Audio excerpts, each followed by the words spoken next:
આજની ધર્મકથા. પ્રણામ. પરમ પૂજ્ય મોહનલાલજી મહારાજ અને એમના વ્યક્તિત્વના અલગ અલગ પાસાઓ, અલગ અલગ ક્ષેત્રો કે જે ક્ષેત્રોની અંદરમાં પૂજ્યશ્રીએ પોતાનો ડંકો વગાડ્યો.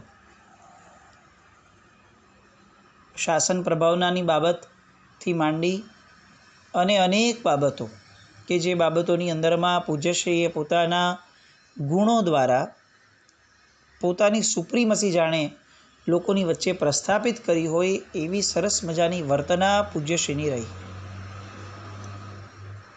આટલા વ્યસ્ત શિડ્યુલની અંદરમાં પણ પૂજ્યશ્રીએ પોતાના જીવનમાં કેટલીક પદ્ય કૃતિઓ રચી છે.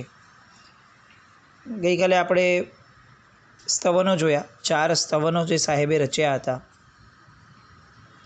એ સ્તવનોની વાત ગઈકાલે કરીને એક સચ્ચાઈ જે પૂજ્ય મોહનલાલજી મહારાજે રચી હતી, આ સચ્ચાઈ એમની કીર્તિદા કૃતિ કહી શકાય. કારણ કે બહુ રેયરલી આપણને આ પ્રકારની સચ્ચાઈઓ પ્રાપ્ત થાય છે કે જેની અંદરમાં વ્યક્તિ પોતે જ એક રૂપક કથામાં હોય, એટલે કે પોતે જ જાણે એક રૂપક બની જાય, એક પાત્ર બની જાય અને એ પાત્ર દ્વારા એ આખાને આખા પદાર્થો, ધાર્મિક આધ્યાત્મિક બધા પદાર્થો જે છે એને રૂપક દ્વારા લોકો સુધી પહોંચાડે. આનંદગંજી મહારાજાએ આવી રીતેની કથાઓ, સચ્ચાઈઓ ખૂબ રચેલી છે. મોહનલાલજી મહારાજ એમની આ અમર કૃતિ એને આપણે અત્યારે સ્વાધ્યાયમાં લઈએ.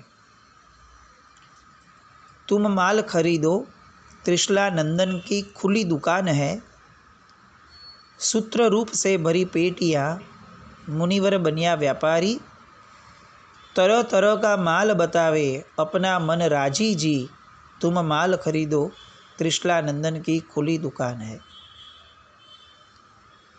जिन वाणी को गज है भारी, जरा फर्क नहीं जान, नाप नाप कर देवे सदगुरु करे मन अपना राजी जी, तुम माल खरीदो त्रिशला नंदन की खुली दुकान है. जीव दया की मलमल भारी, शुद्ध मन मिसरू लीजे, डबल जीन समता लत्थे, थारे चावे सो माल लीजे जी, तुम माल खरीदो त्रिशला नंदन की खुली दुकान है. तपस्या का बंदा गल भारी, तपस्या का बंदा गल भारी, साड़ी ले संतोष, ऐसा व्यापार करो जिन वर्षे, चेतन पायो मोक्ष जी, तुम माल खरीदो त्रिशला नंदन की खुली दुकान है.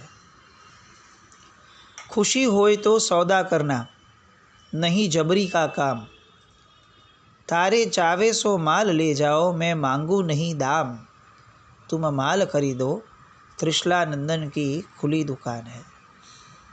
माल बिके है थोड़ो जिनसु, खर्च पूरो नहीं चाले, भरिया खजाना कबहू न खूटे, सदगुरु दियो हाथ जी, तुम माल खरीदो त्रिशला नंदन की खुली दुकान है. संवत 1900, साल 740, मुंबई चौमासो, मुनि मोहन उपदेश सुनावे, मोक्ष जावण री वारी जी, तुम माल खरीदो त्रिशला नंदन की खुली दुकान है. સચ્ચાઈ જૈન કાવ્યનું એક વિશિષ્ટ અંગ, એક પ્રકારે સ્વાધ્યાયનો આ અંગ છે સ્વાધ્યાયનું, કે જેમાં કથા ગીતો પણ આવે અને ક્યારેક ઉપદેશ કાવ્ય પણ આવે. આ રૂપક કાવ્યથી આપણે આને ઓળખીએ અને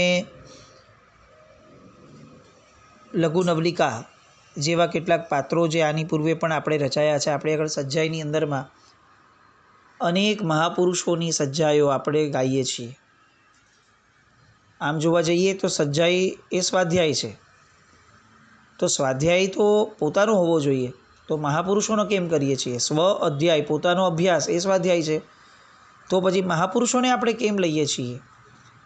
આવો પ્રશ્ન સહેજે ઘણાને થતો હશે.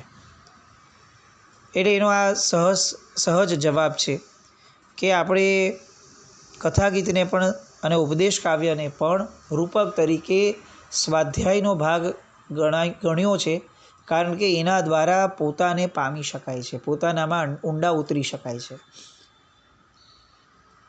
આ આખી સજ્જાઈ જ્યારે વાંચીએ ત્યારે એવું લાગે કે સાહેબના લોકો જે વાંચવાના છે ને એના દિલની સારી સમજણ છે, કારણ કે જે વાંચવા બેસો છે એને તરત જ કૃતિનો ભાવ સમજાઈ જાય છે. એમાં પણ રોજના સહવાસની વાતોનો આધાર લીધો સાહેબે, એટલે એ વાચકના દિલ ઉપર ધારી અસર કરી જાય, એનું રૂટીન છે. એટલે સાહેબે આ સજ્જાઈમાં સર્વવ્યાપક એવા વ્યાપારને વેચાણનું રૂપક લઈ અને પોતાના આત્મા સાથે વાત કરી છે. પોતાને એ કાપડના વેપારી માને છે અને પોતાને ત્યાં કયો માલ મળે છે અને એ માલની શું કિંમત છે એ જણાવે છે. પહેલી, બીજી, ત્રીજી અને ચોથી કડીમાં એ ભૂમિકા બાંધે છે. પાંચમી અને છઠ્ઠી કડીમાં એ પોતાની વેદના કહે છે કે માલ એટલો બધો ઓછો વેચાય છે અને ઘરાકી પણ મંદ છે, ક્યારેક તો ખર્ચ પણ પૂરો થતો નથી. અને છતાં પણ પછીની કડીમાં મુનિશ્રી નિરાશ થતા નથી અને આશાભર્યા સૂરે કહે છે કે કંઈ નહીં, ભલે ખર્ચ ખૂટે પણ આપવાથી આ ખજાનો ક્યારે પણ ખૂટવાનો નથી, કારણ કે આ આધ્યાત્મિક ખજાનો છે. આમ આશાનો આ એક સંદેશો સંવત 1947માં મુંબઈમાં લખી એની નોંધ લઈ અને પોતાને મુક્તિપુરી જવાની કેટલી અભિલાષ છે એ જણાવી અને સજ્જાઈમાં એ પૂર્ણ વિરામ મૂકે છે. એક નાટ્યાત્મક ઢબે એમણે શરૂઆત કરી. તુમ માલ ખરીદો, ત્રિશલા નંદન કી ખુલી દુકાન હૈ. આ વાંચતા જ જાણે આમ કોઈ વેપારી બજારમાં પોતાના માલના વેચાણ માટે મોટેથી બૂમ પાડી રહ્યો હોય એવો અનુભવ થાય. અને જે શીઘ્ર ગતિથી એમણે સજ્જાઈનો પ્રારંભ કર્યો છે એ ગતિને છેક સુધી એમણે જાળવી પણ રાખી. જેમ કે જીન વાણી કો ગજ હૈ. આ ગજને જો પરમાત્માની સ્યાદવાદ વાણીના બદલે બીજા કોઈ સાથે સરખાવવામાં આવે તો સાહેબના મનનો જે ભાવ છે ને એ ભાવ આખો મરી જાય. એટલે કપડાં માપવાના સાધન તરીકે જીન વાણી કો ગજ હૈ. આ ગજ શબ્દ એટલે કપડું માપવાનું સાધન. આપણા અધ્યાત્મરૂપી જગતના કપડાને માપવા માટેનું સાધન શું? તો કે જીનવાણી. આમ સરસ મજાની શબ્દોની સંકલના, અલગ અલગ સંયોજનો, એમનાથી એમણે પોતાના ભાવને અભિવ્યક્ત કર્યો. મારવાડની તળપદી ભાષાનો ઉપયોગ પણ આજે પાછળથી થયો છે. મોક્ષ જાવણરી વારીજી, આવા બધા જે શબ્દો છે એ શબ્દો દ્વારા મારવાડી ભાષા પણ સરસ રીતે એમણે આવરી લીધી છે. વેપારના રૂપકનો આશય લીધો ત્યારે આ આનંદગંજી મહારાજનું આલંબન છે એ સમજાવવા માટે સાહેબે પોતે પણ નીચે આનંદગંજી મહારાજનું એક રૂપકડું પદ એ સજ્જાઈની નીચે મૂક્યું હતું કે મૂલડો થોડો ભાઈ, વ્યાજડો ઘણો રે, કેમ કરી દીધો રે જાય, તલપદ પૂંજી મેં આપી સઘળી રે, તો એ વ્યાજ પૂરું નહીં થાય. આ બધી સરસ મજાની આપણી ધરોહર છે. એકચ્યુઅલી આપણે સમહાવ ખબર નહીં નવા સ્તવનો રચવાની ને ગાવાની ને બધી પડોજણમાં એટલા બધા પડી ગયા કે જે લોકોએ પ્રાચીન સાહિત્ય અર્થસભર અને રહસ્યસભર બનાવ્યું હતું એ દિશામાં આપણે ગયા જ નહીં.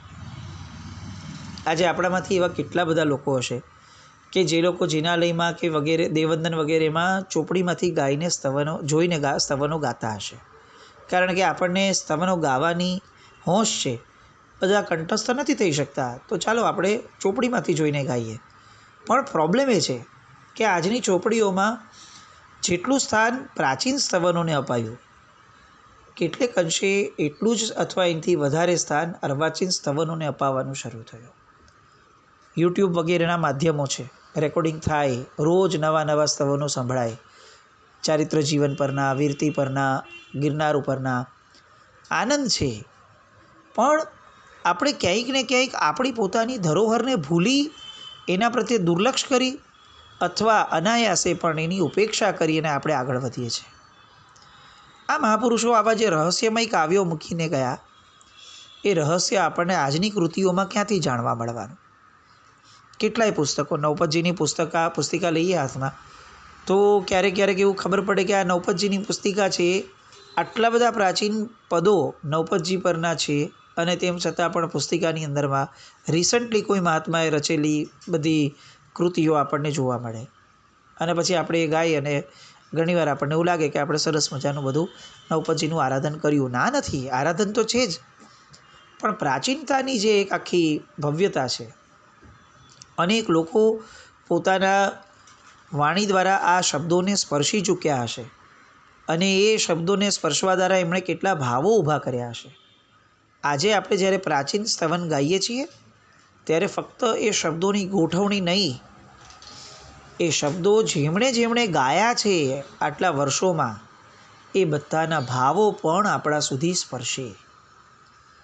પણ પ્રાચીન સ્તવનોની સમહાવ આપણે ત્યાંની ઉપેક્ષાની ધારા ધીરે ધીરે બહુ જ રેપિડલી વધતી જતી હોય એવી સ્થિતિમાં આપણે છીએ. પૂજ્ય મોહનલાલજી મહારાજ એમણે આ સરસ મજાની કૃતિ રચીને આવા અનેક કાર્યો સાહેબના થયા. સાહેબના જીવનની ઘણી બધી ડિટેલ હજી આપણી સ્પર્શવાની બાકી છે, પણ સાહેબનો જે અંતિમ સમય હતો એ અંતિમ સમયને પણ હવે આપણે સ્પર્શવું પડે, કારણ કે તો જ ખબર પડે કે આ મહાપુરુષનું જીવન કેટલું ઉજ્જવળ અને પવિત્ર હતું. છેલ્લું સુરતનું ચોમાસું જે એમનું થયું, સુરતના સંઘે ખાસો એવો આગ્રહ કર્યો. આપણે જોયું કે સાહેબ આપ સ્થિરતા કરો, હવે આપના દેહની અંદર એવી શક્તિ નથી વર્તાતી કે જેના કારણે આપ આટલા લાંબા લાંબા વિહારો કરી શકશો. પણ સાહેબે બહુ સ્પષ્ટપણે એમને પણ જવાબ આપ્યો હતો કે સાધુ ચલતા ભલા, અને એમણે એ ન્યાયે સુરતથી આટલી બધી લોક લાગણી અને માંગણી હોવા છતાં પણ સાહેબે ત્યાંથી વિહાર કર્યો. સાહેબ મુંબઈ પધાર્યા. પોણી સદી ઉપરાંતનો થોડા વર્ષનો એમનો સમય પસાર થયો અને 79મી વર્ષગાંઠ એમની મુંબઈમાં જ્યારે સાહેબ પધાર્યા એ સમયે થઈ. આ 79મી વર્ષગાંઠ નિમિત્તે જૈન નામનું એક સાપ્તાહિક આવતું હતું. એમણે 5th May 1907 ઈસવીસન આ દિવસે એમણે એક પોતાનો અંક જાહેર કર્યો હતો સ્પેશિયલ મોહનલાલજી મહારાજ પરનો. એમાં લખ્યું હતું કે આપણા પવિત્ર મુનિરાજ શ્રી 1008 શ્રી મોહનલાલજી મહારાજે મુંબઈમાં આવી સાધુ મુનિ મહારાજો માટે મુંબઈ જેવા સ્થળોમાં વિચરવાનો મહાન માર્ગ મોકળો કરી આપ્યો છે. તેઓ શ્રીએ ગયા અઠવાડિયામાં પોતાના 78 વર્ષ પૂરા કરી 79મા વર્ષમાં પ્રવેશ કર્યો છે. જેમણે આ મહાન મુનિરાજની મુખમુદ્રા નિહાળી છે તે જોતા જ કહી શકે છે કે તેઓ શ્રી કોઈ અલૌકિક પુરુષ છે. આમ હોવાનું કારણ તેમનું પવિત્ર ચારિત્ર અને અખંડ બ્રહ્મચારીપણું છે. આ મુનિરાજે પોતાના લગભગ 15 વર્ષના મુંબઈના વિહાર દરમિયાન જૈન કોમ ઉપર મહાન ઉપકાર કર્યો છે. તેમના પવિત્ર ઉપદેશથી અત્રે ઘણા નવા ખાતા સ્થપાયા છે અને ધાર્મિક ઉત્સવો થયા છે, અને તેમના રૂડા નામથી અનેક સ્થળોએ જુદી જુદી સંસ્થાઓ આજે ચાલે છે. આજે છેલ્લા કેટલાક મહિનાઓ થયા આપણા પવિત્ર મહાન ઉપકારી સાધુ મુનિરાજની તબિયત લથડવા માંડી છે. કોઈ વખત તેમની માંદગીના સમાચાર મળતા અનેકોને તારથી ખબર મંગાવવા પડે છે, અને આવો બનાવ ગત અઠવાડિયામાં જ બન્યો હતો. હાલમાં જાણીને સંતોષ થાય છે કે આ પવિત્ર મુનિરાજની તબિયત હવે સહજ સુધારા પર છે. અમો ઈચ્છીએ છીએ કે આ મુનિરાજ બીજા 80 વર્ષ કાઢો, પણ દુઃખદ રીતે કહેવું પડે છે કે આ પવિત્ર મુનિરાજની તબિયત દિવસે દિવસે લથડતી જાય છે. તેઓશ્રીનું વ્યાખ્યાન સાંભળવું તે તો હવે તેમની વૃદ્ધાવસ્થાના લીધે અશક્ય છે. માત્ર તેમની મુખમુદ્રાના દર્શનનો લાભ લઈ શકાય. આ મહાન મુનિશ્રીના ઉપદેશથી સુરતમાં થોડા જ વખતમાં જ્ઞાન મંદિર, શ્રાવિકા શાળા વગેરેની પણ શરૂઆત થવા લાગી છે. હવે આ મુનિરાજના સંબંધમાં તેમનું કાયમી સ્મરણ કરવાની જરૂર છે, અને એ માટે મુંબઈ સ્થળ પસંદ થવું જોઈએ. આવા સ્મરણ તરીકે જો આ સમયમાં કરવા જેવું હોય તો મુંબઈ ખાતે જૈન સેનેટોરિયમ, લાઇબ્રેરી કે જાહેર વ્યાખ્યાન હોલ કરવાની જરૂર છે. વળી બોલવાના યુગમાં મુંબઈ જેવા શહેરમાં હજારો જૈનો વસે છે, પણ તેમને માટે જાહેર વ્યાખ્યાનો કે બીજા કોઈ સમારંભો માટે એવું એકેય સ્થળ નથી અને તેટલા માટે આવો એકાદ હોલ જો ભુલેશ્વર કે પાયધુની રત્તા પર હોય તો ઘણો જ લાભ થઈ શકે. ટૂંકમાં આ પવિત્ર મુનિરાજ ઘણા વર્ષ દીર્ઘાયુષી રહો અને જે કરવા જેવું છે તે કાલ પર મુલતવી ન રાખતા તુરંત જ આ મહાત્માના સ્મરણ માટે કંઈક કરવું જોઈએ. આ સાપ્તાહિકે પોતાના મેગેઝિનની અંદરમાં એક આખો આર્ટિકલ છાપ્યો હતો. સાહેબની પાસે પોતાના કેટલાક ગમતા પુસ્તકોનો સંગ્રહ હતો. એ પુસ્તક ભંડારના લખાણનો ખર્ચ લગભગ 75,000 રૂપિયા આવે એટલા પુસ્તકો સાહેબ પાસે એ સમય હતા. એ બધા વ્યવસ્થિત સચવાઈ રહે એ માટે શેઠ નગીનદાસ કપૂરચંદ ઝવેરીએ પથ્થરનું એક આખું મકાન બનાવી દીધું અને બીજા ઉપયોગના કાર્યોમાં પણ આ મકાન કામમાં આવ્યું. સાહેબે એમના આ છેલ્લા ચાતુર્માસમાં સિદ્ધગીરી જવાની ઈચ્છા પણ વ્યક્ત કરી હતી. આમ સાહેબનો જીવનદીપ કેટલેક અંશે જે કેટલાક વર્ષો પહેલાં મુંબઈમાં હતા ત્યારે એકદમ જગારા મારી રહ્યો હતો એ જાણે ધીરે ધીરે બુઝાવવાની દિશામાં આગળ વધતો હતો. દીપકમાં તેલ ખૂટ્યું હતું અને જ્યોત છેલ્લા ચમકારા મારી રહી હતી. સાહેબની તબિયત વધુ ને વધુ નરમ બનતી જતી હતી. દેહની નિર્બળતા એણે ક્યારેય સાહેબની આત્મજ્યોતને નબળી પાડી ન હતી, પણ સાહેબને એવી પ્રબળ ભાવના પણ હતી કે શત્રુંજયની યાત્રા થાય. સુરત તરફ જવું પડ્યું અને પાલીતાણા જતા રસ્તામાં સુરત આવે એટલે થોડાક સમય માટે પાછો સુરતમાં મુકામ કર્યો. જે સુરતે હજી એક જ વર્ષ પહેલાં વિનંતી કરી હતી કે સાહેબ સુરત રોકાઈ જાઓ, અને સાહેબે કહ્યું હતું કે સાધુ તો ચલતા ભલા, અને મુંબઈના કેટલાક કામો જૈનો માટેના જે પેન્ડિંગ હતા એ પરમ ઉપકાર કરીને સાહેબે પોતે મુંબઈ આવી અને એને પણ એક દિશા આપી અને પછી પોતાની સિદ્ધગીરી જવાની જે ભાવના હતી એ ઉત્કટ બનતા સાહેબે વિહાર શરૂ કર્યો. આપણે ઘણીવાર ગાઈએ છીએ, એસી દશા હો ભગવાન જબ પ્રાણ તન સે નિકલે, ગિરિરાજ કી હો છાયા. આપણે આવું ખાલી બોલીએ છીએ, બાકી જેવી તબિયત બગડે આપણે જઈએ હોસ્પિટલમાં છીએ. કોઈ ગિરિરાજ જવાનો તો વિચાર બી મનમાં નથી આવતો. પણ આ સાહેબે આવા કોઈ સ્તવન ગાયા હશે કે નહીં ખબર નહીં, પણ સાહેબે આવા સ્તવનો જીવ્યા હતા.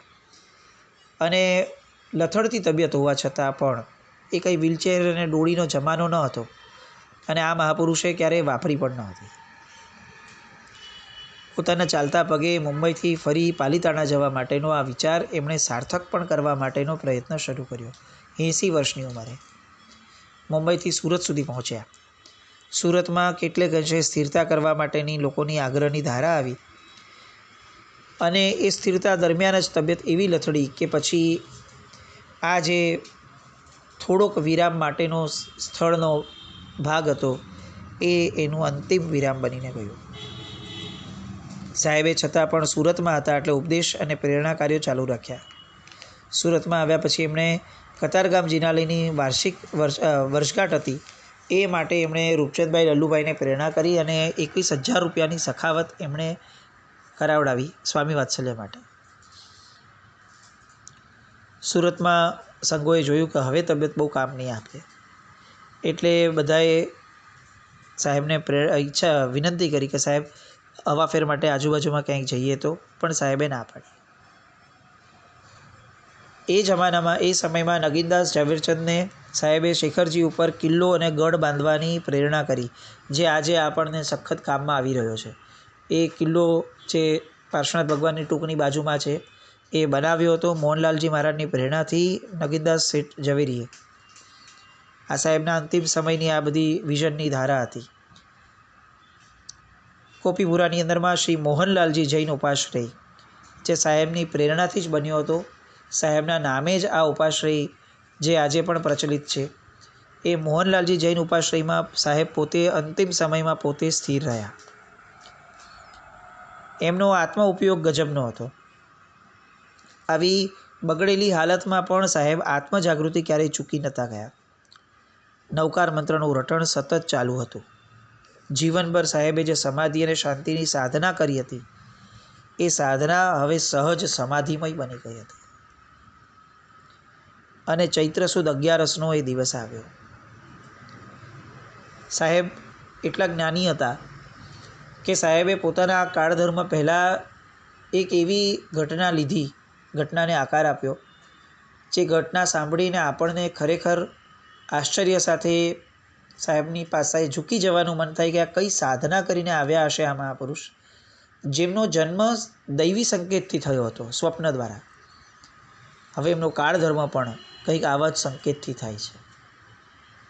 અને આ સંકેત આપણે જે રીતે એમની દ્રઢતા અને જાગૃતિને ઉજાગર કરે છે, આપણને ખરેખર એવું લાગે કે આ મહાપુરુષ એટલી બધી આત્મજાગૃતિથી જીવ્યા છે કે મૃત્યુની વેદના પણ એમની આ આત્મજાગૃતિમાં લેશ માત્ર ખલેલ પહોંચાડી શકી નહીં. આવી એમની સમાધિમય અવસ્થા. અને ચૈત્ર સુદ 11 એ 11મા દિવસે જે ઘટનાઓ બની, એ બધી ઘટનાઓ અને સાહેબના મનની અંદરનો એ શુભ ભાવ, એ બધું આવતીકાલ પર જોઈએ. જીન આજ્ઞા વિરુદ્ધ કંઈ પણ બોલાયું તો મિચ્છામિ દુક્કડમ. જૈનમ જયતિ શાસન.